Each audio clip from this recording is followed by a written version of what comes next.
In the last episode of the first round of this postseason run, we defeated the Montreal Canadiens. Now we take on the other half of the Hal Gill, Chris Nyland, Sergei Samsonov, Michael Ryder. I think those are all the Bruins and Habs that played that I can name. The bowl of... We're playing Boston is the point. The first round went pretty damn well for us. We were able to get past a weak Montreal defense corps and get to Carey Price. Whether or not we're able to do the same here against Boston, well, that is really going to depend on what their lineup looks like. Huberdeau was strong, Barkov was strong, Owen Tippett was strong. The second line was solid, 3 goals for Trocheck. Connolly was great. I'll be intrigued to see who shows up on the third line. And of course, right now we do have an injury still to Henrik Borgstrom. He should be back soon, though, maybe even for Game 1. And yes, that was a strong accidental whistle. Sorella, Achari, and Halyuk, of course, they've been pretty damn good. I want to keep that line together, even though Halyuk on the third line could make a lot of sense. And again, defensively, maybe not the point production I was expecting from some people, but all in all, still looking pretty good. Our question mark is, as always and forever, Sergei Bobrovsky. What version of Mr. Bobrovsky is going to show up? Well, I hope it's the good version, because if it's not, we're going to get bounced here, despite, having Stanley Cup aspirations. This is the Bruins team that we are up against. Whew. Brad Marchand. Good God, Mr. Marchand, Patrice Bergeron, and David Pastrnak. Yeah, that's a problem. That's a pretty damn big problem. The second line, Anders Bjork, who's been relatively ineffective thus far, Danton Heinen, and Jake DeBrusk. Third line of Charlie Coyle, David Krejci, and Ryan Hartman. Fourth line of Trent Frederick, Andrew Kopp, and Sean Corrali. So, not that bad. They must have a lot of money invested in the defense. Oh boy, do they. Torrey Krug, 8 points this postseason, getting paid all of the money. Next to Charlie McAvoy, $4.9 million for the rest of this year. Second pair is Matt Grzelcyk and Brandon Carlo. Third pairing of John Moore and Patrick Nemeth. The goaltender, Craig Anderson. At 40 years old, with an unreal save percentage, Dan Vladar's the backup. No Tuukka Rask. Carson Kuhlman, Connor Clifton, and Urho Vakanainen, the healthy scratches. I do not remember where Tuukka ended up. I'm not even sure it matters, because what really matters here is the fact that 40-plus-year-old Craig Anderson is going to stomp us. It's going to happen. I can't have any confidence whatsoever that this is going to work out well for us with how this game works. Tuukka retired? Really? That's skaters. Nope, you got to sort by goalies. Tuukka went to Detroit. Oh no, Tuuk's not like this. Oh, we're going to have to save him from Detroit, because that's a fate worse than death, unless, they've turned their team around in the past couple of seasons. In terms of the overalls, we do not have the advantage offensively, defensively, and goaltending. It's really close. Comes down to Pastrnak and Marchand, and really, just in general, the big names on both teams. And for us, unfortunately, one of our big names is a question mark. We do have home ice advantage. Hopefully we can take advantage of it. Sergei, this is all on your shoulders, buddy. Let's do this. Another series begins. Game 1 of round 2. First period here against Boston is scoreless. 12 shots apiece. It's as even as you can get. Second period is not. We break through. Jonathan Huberdeau and Dryden Hunt, 25 shots to 21, and a big break there. Top line guy and a third line option, and Dryden Hunt with the goals. We have the lead heading into the third period, and we add to it nearly immediately. Alexi Sorella, the fourth liner. Torrey Krug's able to get it back less than a minute later, but a huge goal from Sorella as the fourth line continues to contribute. We are beyond the halfway point of this period, still up by 2. Shots are just about even. Sergei Bobrovsky is able to get it done. Well done, Sergei. 35 save effort in a 3-1 victory in Game 1 over the Bruins. Great effort from Bobrovsky. That is tremendous. And again, the bottom six, Hunt and Sorella, 2 goals. That was enough. Huberdeau started off the goal scoring. That's what you like to see. The team played well. The defense was solid. The goaltending was on point. Secondary scoring was there when we needed it. And because of that, we walk away with the victory in Game 1. Here's the issue. I don't know if I want to drop Brett Connolly back down or not. It's kind of a problem. Henrik Borgstrom is back. Nola Chari was on the power play, though. Ugh, yeah, we can't be having that. So Huberdeau, Barkov, Trocheck. No, we want Tippett up there. We want Connolly on the 4th line. Heponiemi there. Bada boom. Nope. I was going to bada bing. And again, bada bing. There we go. Now we bada bing. And then the defense is on point. We should be good. Henrik Borgstrom back in the lineup. Let's see what happens here. Game 2. Hopefully taking Brock McGinn out of the lineup doesn't affect this team in a negative way. First period, advantage Panthers. Alexei Heponiemi on that second line. 16 shots in the first period. Very good start. We get the goal from a horrible angle. And we have the 1-0 lead. Very good. Second period, still very good. Bobrovsky, you're on the case for now. 23 saves. We have 24 shots. Still the only goal of this game. We go to the third. Will there be quick goals at the start of the period, much like last game? And that appears to not be the case. But the next goal, if there is one, is crucial, to say the least. And Patrice Bergeron's the one who's able to get it. We are tied. 7 minutes left in this period. The next goal will win, barring a ridiculous turn of events. Are we going to overtime, though, to find out who's going to win it? Yes, we are. Bergeron ties at 33 shots to 31.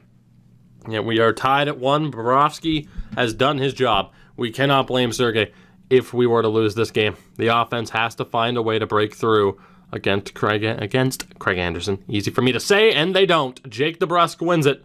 1 minute and 6 seconds into overtime. The Bruins steal Game 2. Our offense simply did not show up. And that is incredibly frustrating. 5 shots for Barkov, no goals, and a -1. That's a tough pill to swallow. Can't blame Sergei whatsoever. He has been on point in this series thus far. We just blew it in that game. We just could not find a way to beat Craig Anderson. Frustratingly enough. I mean, he's not bad, obviously. Still a decent starter. But that's a game that we might wish that we had back. As the Springfield Thunderbirds are moving on. Of course, they are playing the Hershey Bears in the second round of the playoffs. We'll jump into Game 3 in Boston now. Not going to make any changes to the lineup just yet, but if we lose this game, it is something that we may have to consider. First period, advantage Panthers for the 3rd straight game. We score first, I do believe.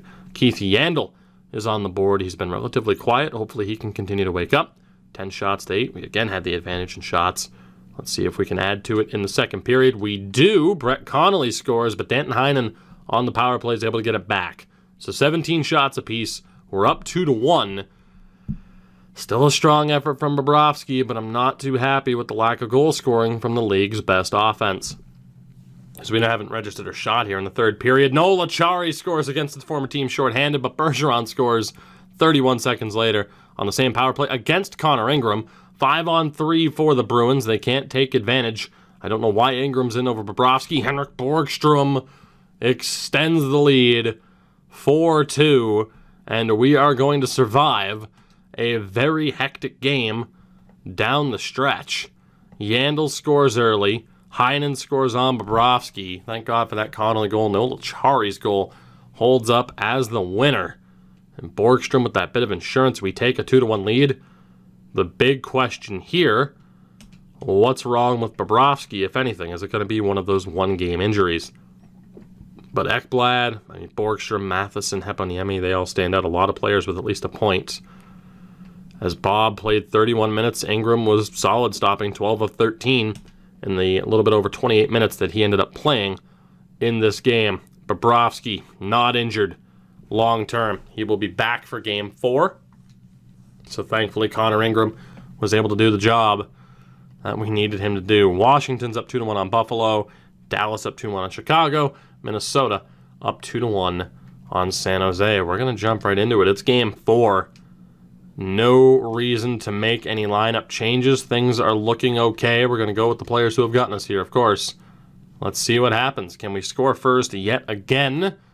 The answer is yes. Carl Dahlstrom scores again. Brett Connolly, a minute and a half later, adds another one. Brandon Carlo, though, is able to get one back. So a 2-1 lead for the Cats after 20 slight edge and shots as well. Second period, we add to the lead. Sasha Barkov, 16 seconds into the second period. Shots are again about even, but we have a 2-goal lead. The offense really picked up here in Boston after a disappointing game 2. The question is, can we hold on? Can we maintain this 2-goal lead? If not, perhaps add to it. We're halfway through the third period. Things are looking good. Power play for the Bruins killed off. The Florida Panthers are not only going to win this game by the score of, oh, you had to ruin it, EA. Not only by the score of 3-1, we're going to take a 3-1 series lead. At the very least, it's 4-1. Hopefully we end up winning this series 4-1. Noel Acciari, an empty netter again against his former team, Bobrovsky. Crushing it. That is the key. If Sergei Bobrovsky plays to the best of his abilities, we are golden. And right now, as a result, we have a 3-1 lead on Boston. Sergachev, Howliuk, and Acciari. Again, that fourth line, absolutely tremendous. And then Bob killed it. Absolutely killed it. We are 1 win away from going to the Eastern Conference Final for the second time in 3 seasons. Where right now, the favorite to meet us there is Washington. They're up 3-1 on Buffalo. 3 Atlantic teams made it to the second round. Shows you the strength of that division. And for us to walk away as the top team in that division really says something. We go to game 5. We know what this is. Team shows up, plays to their best. We're moving on to the conference final. Let's see if we can seal the deal here against Boston in game 5 on home ice. First period, and we did not score first. A scoreless first period. I think game 1, it was a scoreless first period as well, but we've had the trend of scoring first in the game.